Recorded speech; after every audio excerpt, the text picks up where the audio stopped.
use of training aids in your lessons, the use of drills, and how do you suggest that someone should organise, say, their training? If they're on the driving range, go and hit some balls. I know it's a very broad spectrum, but the difference between using training aids, difference between doing drills and training and hitting balls. I think there's a number of questions here. Number one, I think when it comes to training aids and drills, it has to, number one, have a direct impact on what you're trying to achieve. Yeah.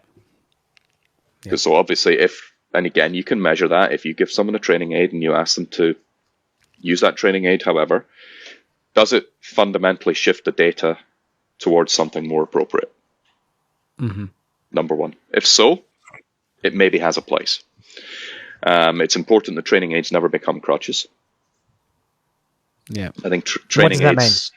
Basically, they can do the right thing with it, but can't do it without. Yeah. Okay.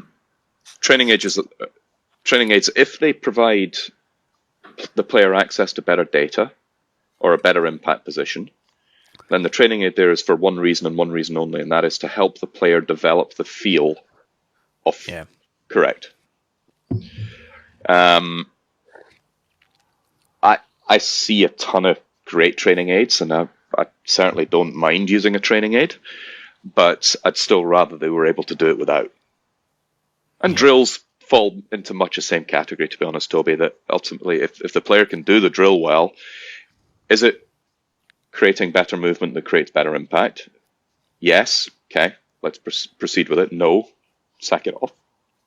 It's there just to help the player establish the feel of a more appropriate move. That's it.